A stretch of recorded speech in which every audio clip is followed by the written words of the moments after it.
What's up, everybody? It's your boy Chris C. Pup Surratt bringing you another edition of the Car Concierge Show, the show that helps you with the buying, selling, maintaining, and repairing of all of your vehicles. On today's show, we're going to talk about a couple of topics. We're going to talk about the China tariffs again, see how that's affecting our automakers at this time. We're also going to dive into a little situation where a recall with a major manufacturer has stopped the or has got them caught recalling a couple of very expensive, very nice vehicles. And we're also going to talk about dealerships and how their relationship with the automakers. We always talk about how the automakers to some degree control dealerships. To some degree they, you know, dictate what some dealerships do, where if we're talking about the facade of the buildings, or we're talking about the amount of, you know, vehicles they have on a lot. There's a lot of things that a automaker will dictate to a dealership to do so that they can maintain that franchise. So first up, last week we were talking about the China tariffs that our President Biden enacted. He's putting pretty much 100% tariff on automakers out of China, and he putting tariffs on other Chinese products as well. But the main thing was the automotive industry, and the main reason was because he understands that pretty soon China is going to make a run to dominate the EV industry. And they're going to not only try to do that in China and in Mexico, but they're also going to try to do that here in the States. So to prevent that, our president has decided that he's going to initiate very high ticketed tariffs, 100% in some situations, from products that are coming from China. So what we've heard recently is that there are some automakers, of course there's lots of automakers that still continue to get not only lots of their parts. They get lots of their parts, lots of their products for their vehicles come from China. And it's going to be a hard road for them to not only stop getting these products from China, but to cover the cost of tariffs, because to some degree they're going to need those products anyway just to make the vehicles run. So what we're talking about today is a little situation with BMW, and they are initiating the tariffs as fast as they can, but there's always going to be some things that lie in the weeds. So we're going to pull this up real quick. We're going to talk about this, and then we're going to move on to the second subject. All right, so we're checking out the automotive news. This is from today, so it's real recent. It says, auto industry still heavily depends on Chinese parts. This Senate report shows why. Reducing the North American auto industry's reliance on China is a complicated undertaking.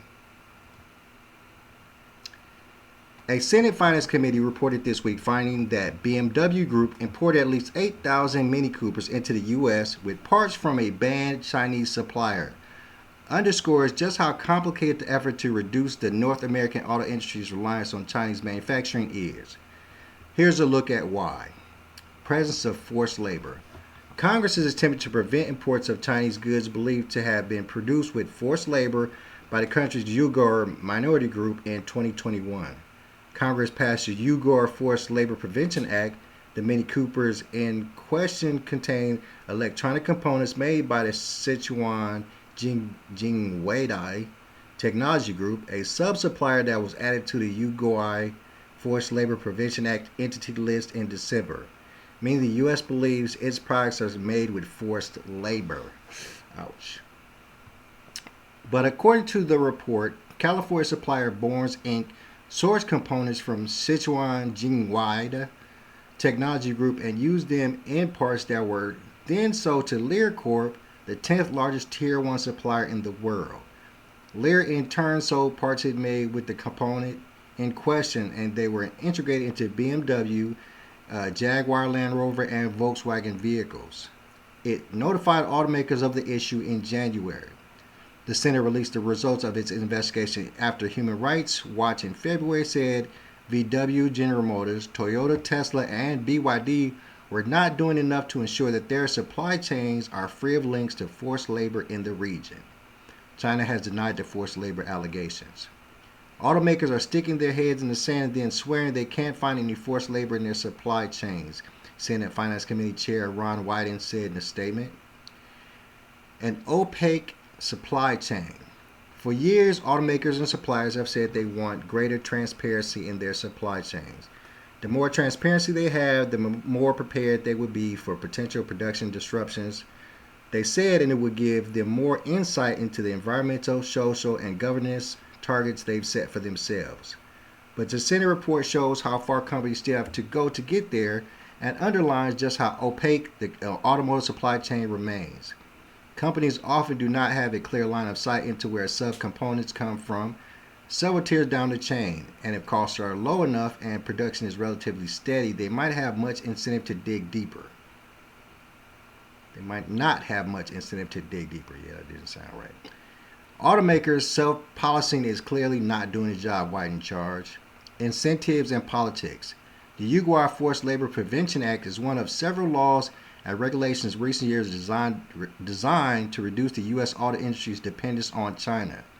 The Inflation Reduction Act, the CHIPS and Science Act, and the Partition Infrastructure Law are all geared at least in part towards boosting domestic automotive manufacturing and microchip production.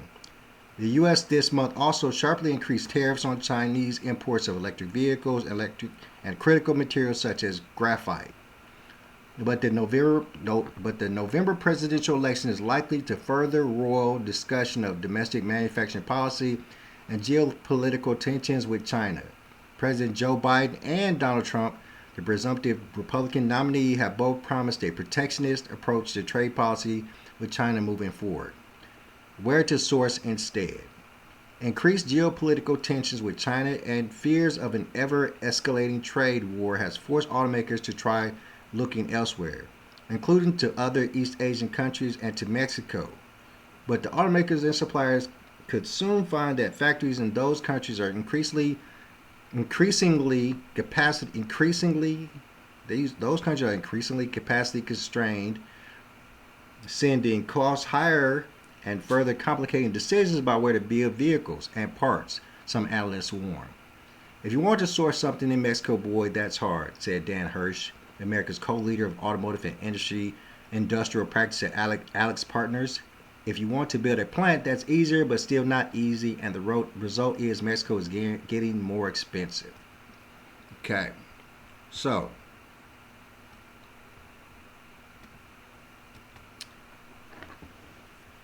all right. So now what we're talking about is that this whole this is the start of a trade war with China, and that article just helped us to better understand where Joe Biden is coming from when he took the initiative to put in these massive tariffs products coming from China. It shows that they not only are trying to help the automotive industry and the EV industry here in America, but they're also trying to help against child labor and things of that nature that we know tend to go on in Chinese provinces over there in China. It's very well known. Horribly, lots of us have taken advantage of it, with our clothing lines and, of course, automotive parts and things like that. But it just seems that our President Biden and America is trying to take a stronger stance on that. And, of course, that stance is going to be a stance that not only helps others, but helps themselves. I mean, this tariff definitely helps us when it comes to the EV race. It helps us when it comes to graphite and wood and steel and all these other things that we were importing from China.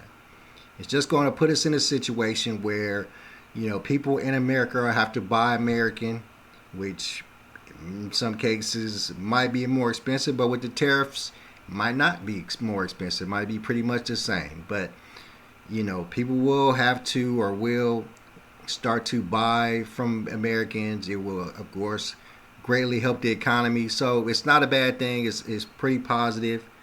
But this is going to continue to happen. People are continue to get their parts from China. They have gotten their parts from China. So to stop getting their parts from China and start getting them from other places, if you're in business, that's not going to be an easy thing to do. So it's going to take some time. We're just going to monitor it and, definitely keep our eye on it, especially because of the EV situation. But definitely something that we want to keep privy of.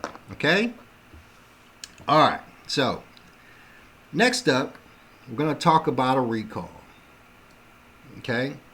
Now, for most of my watchers or listeners, it's not going to pertain to you per se, because we're talking about a Lamborghini Urus.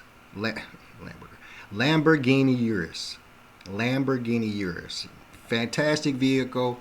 I got to test drive one at the Concierge. Very nice. I'm not a guy that even if I had the money, I would buy one because I'm not a big fan of the Volkswagen Group, but we'll get into that in a second. But wonderful car, but like all cars,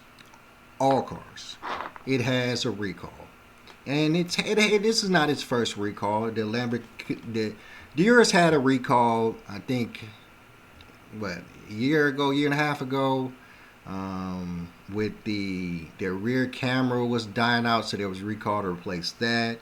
It's had several recalls. This is not the first recall, but I want to touch on this to emphasize the importance of research when you're purchasing your vehicle, and also to emphasize to people the importance of, not buying a car that just came out.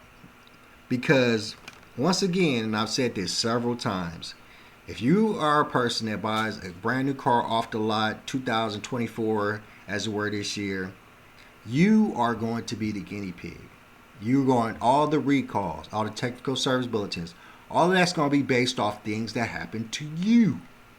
Because there's not as much research and development done on these vehicles as it was back in the day. They're not crashing vehicles into walls anymore. They're not putting them test dummies in them and driving around. They're not even having people drive cars from one side of the country to another to see what happens. That was a very common research and development thing that they did back in the day to test their cars on long test drives over the course of time. Back in the days, they did spend a great deal on research and development, and that's just not happening as of today. So that's why I say I am not a proponent of a person buying a vehicle the first year it came out. I always tell people to wait a year, because if you wait a year, then all of the other people who buy it when it first comes out, they're going to be the guinea pigs. They're going to test out all of the problems at the vehicle. They're going to let the people know about all the problems. All those problems will get worked on.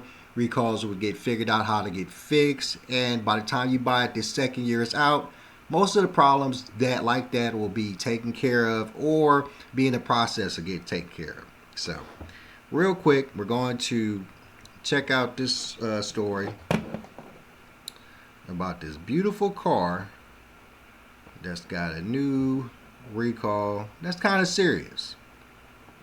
So, all right, and this is with Quartz. Never heard of them, but okay. Lamborghini is recalling thousands of $200,000 SUVs. The recall affects more than 2,100 Lamborghini Uruses in the U.S. after reports that their hoods may fly open. Now, why would they say may, and why would they do a recall if this hasn't happened? But I digress. Let's keep going. This is by William Gavin. It was published 7 hours ago. Got to stay new. All right, so luxury supercar maker Lamborghini is recalling thousands of its pricey SUVs in the United States thanks to hoods that may swing open at high speeds.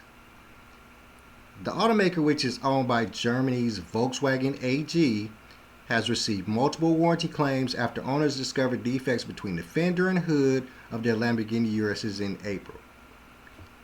In April, Lamborghini determined that when driving the SUVs at high speeds, more than 94 miles per hour, which is over the speed limit, so you should be driving that fast anyway, more than 94 miles per hour, gaps can form between the hood and the grille because of deformed rivet studs. That should be a fairly easy fix. These gaps can potentially increase with high speeds, and over the time, the stress can cause the latch systems to fail and separate the hood latch striker from the hood, the company said in a recall notice posted on National Highway Transportation Safety Administration's website Wednesday. Just 2% of the 2,133 Lamborghini Uruses included under the recall are expected to have the defect, according to the notice. Model year 2023 and 2024 Lamborghini Urus S and its Urus Performante vehicles are included in the recall. The Urus is Lamborghini's best-selling model by global sales. For the time in its 60-year history, the automaker broke 10,000 sales last year, thanks to the Urus, which sent out 6,087 deliveries in the U.S. The Urus starts at $237,848, while the Performante starts at $269,885, according to the Kelley Blue Book. Lamborghini added that it is not aware of crashes or injuries related to the issue.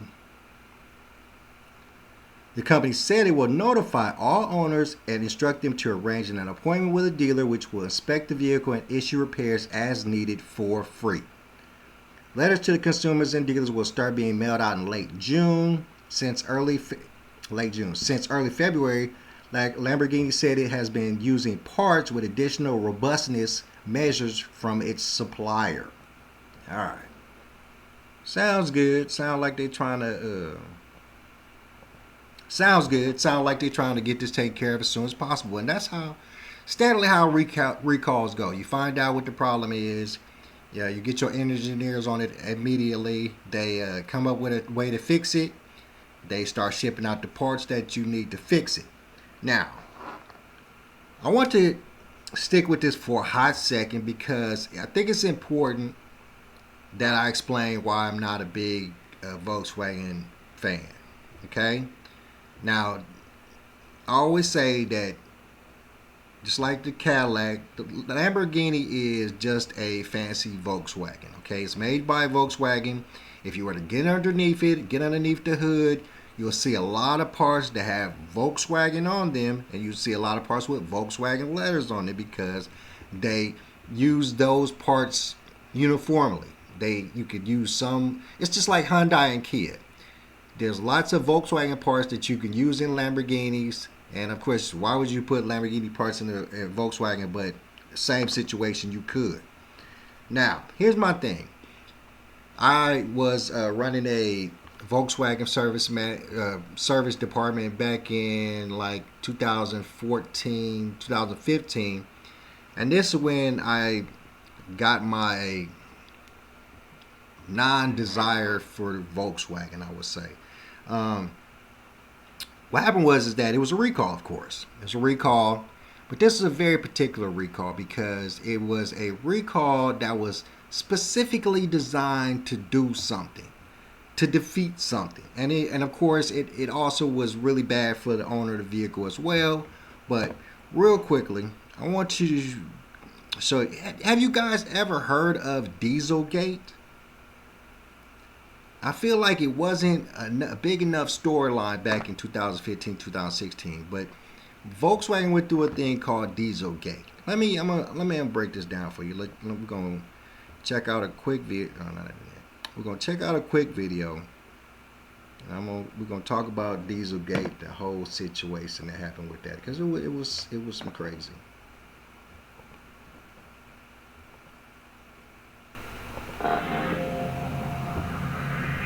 Last Friday, the EPA announced that some Volkswagen and Audi cars made between 2009 and this year were using a so-called defeat device to get around emissions laws designed to keep the air clean.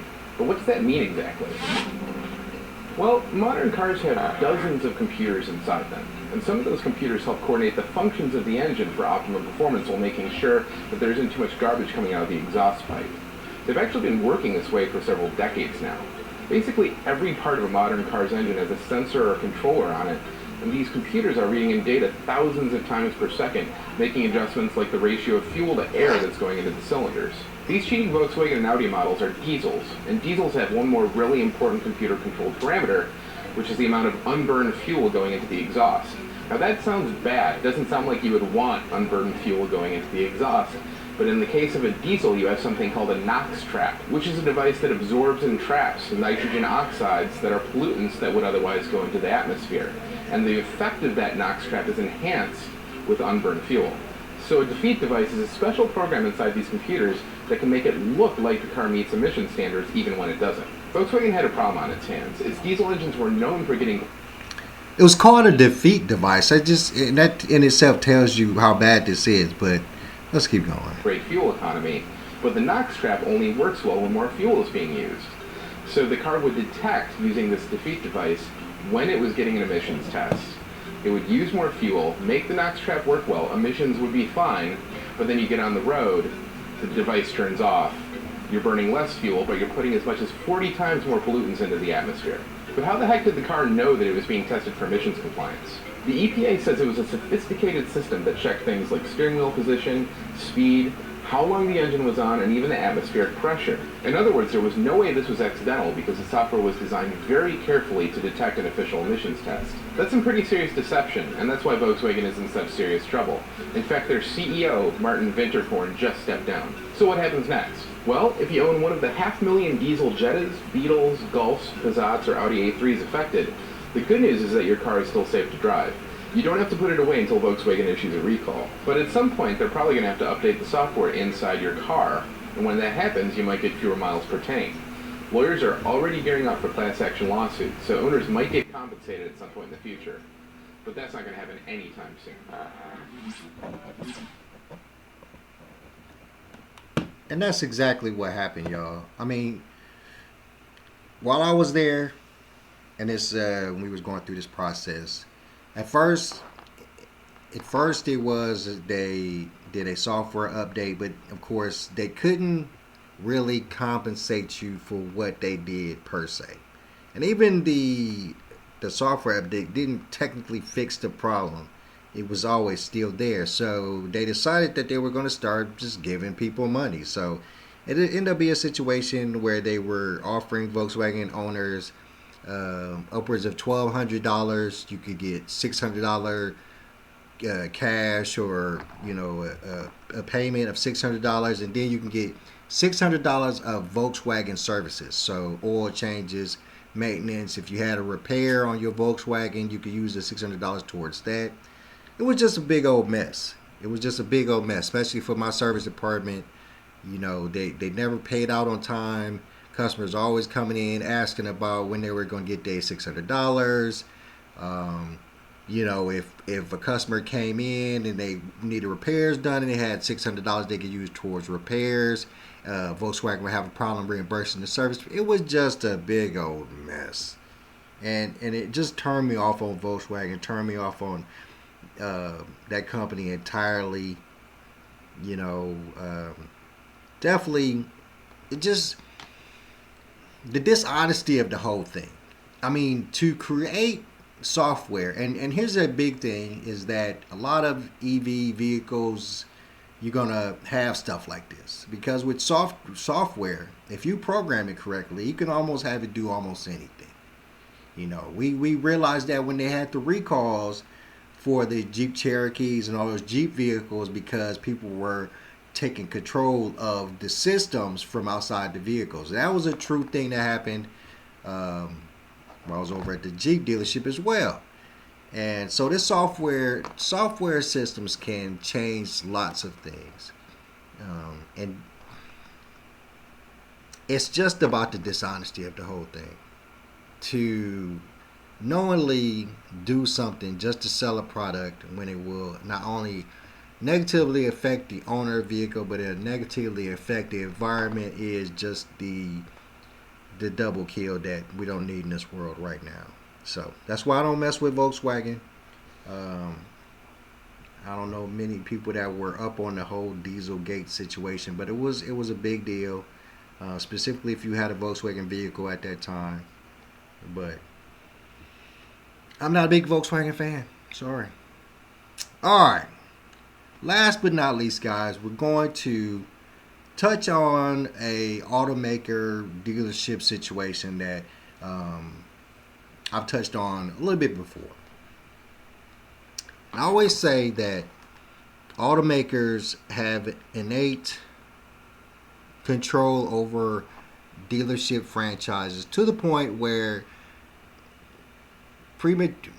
randomly they have, you know, dealerships change the looks of the buildings to match everything. Like I was talking about a couple of shows ago, I was talking about how Toyota, if you see a Toyota dealership, all the Toyota dealerships look the same because a couple years back, Toyota, the automaker, sent out a thing to all of its dealers that they wanted the facade to all of the Toyota dealerships to look the same. So they gave them a certain amount of time to change the facade, and if they didn't, you could be fined or they could take away inventory. Just the amount of control that a dealership or an automaker can put on a dealership because it is a franchise and because you're under their umbrella has a wide-ranging effect on how that dealership operates, how that dealership is profitable, where money goes to make it sustainable. So, real quick, we're going to talk about a dealership out in Kansas City that it's defunct. It's not open anymore, but it was terminated due to some things that it said the automaker Mitsubishi did. Said it reneged on some deals. I love that word. So let's check this out real quickly, and I'm gonna get y'all up out of here.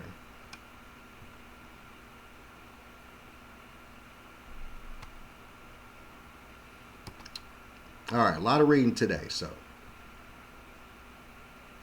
this, of course, with automotive news. I'm a big fan of automotive news, so check it out. It's always how I stay abreast of all the latest that's happening with our cars, guys. So this is a story by Eric Friedman. Dealership lawsuit accuses Mitsubishi of making false promises. Oaks Auto said the automaker reneged, I love that word, reneged on a deal to provide more vehicles in exchange for the dealership upgrading its advertising displays. Damn, I want to play some spades. Okay. A terminated Kansas City, Kansas dealership has accused Mitsubishi Motors of North America of mistreating its dealers by making false promises in a bid to drive it and other dealerships out of business or move their points.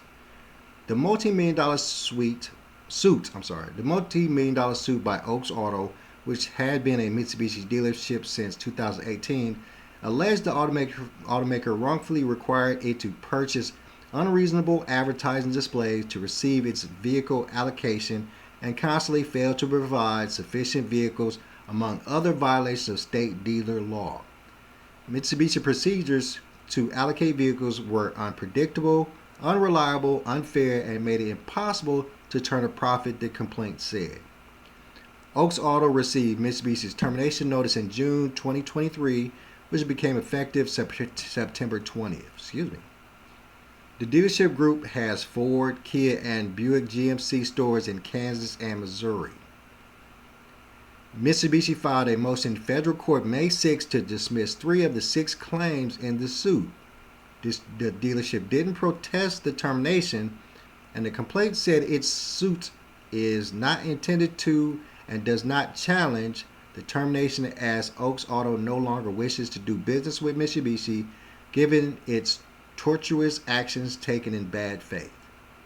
The suit alleged Mitsubishi unjustifiably sabotages negotiated sale of the dealership to a proposed purchaser and wrongfully killed a deal to sell 64 vehicles to an enterprise affiliate for its Alamo Enterprises national rental fleets. That's a big thing. Despite being under threat of termination, Oaks was a top performer in Mitsubishi's dealer network, the complaint said. For example, it sold 121 new vehicles in 2021, well above Mitsubishi's minimum sales responsibility target of 70 to be considered sales effective. Also, Oaks' volume in December 2022 put it in the top half of the district's dealerships despite abysmally low allocation, the complaint said, and it had a perfect sales and satisfaction index score for the first quarter of 2023. That's good. After Oaks Auto acquired the dealership, Mitsubishi implemented a visual identity program requiring an upgrade of its facility, a program that was revised in 2019, put on hold during the COVID-19 pandemic, and revised again in 2021. This is what I'm talking about. This is exactly what I'm talking about, that they will implement a visual identity program. So, visual identity. They want their visual of a Mitsubishi dealership to match the identity of Mitsubishi. Which is another way of saying we want everything to look the same. That's all it is.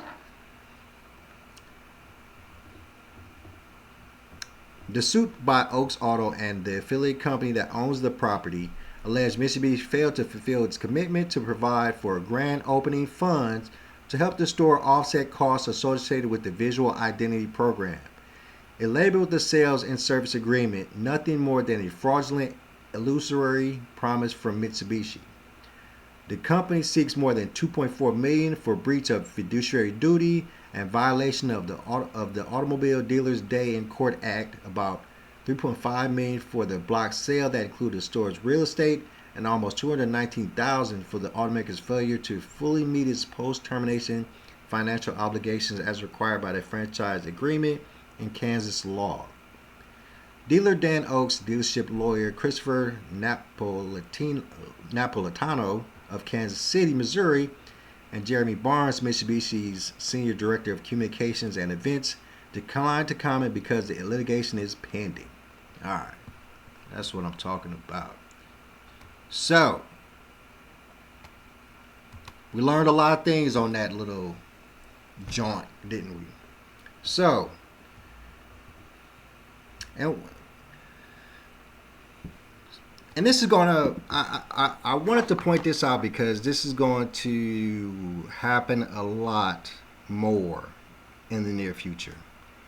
As automakers have to crack down on cost, on the allotment of cars that they can send out because they're not producing as many cars, if they have to cut down on what they consider to be a correct sales amount, like they have 70 here, if they have to cut down on that, they're going to implement a lot of rules.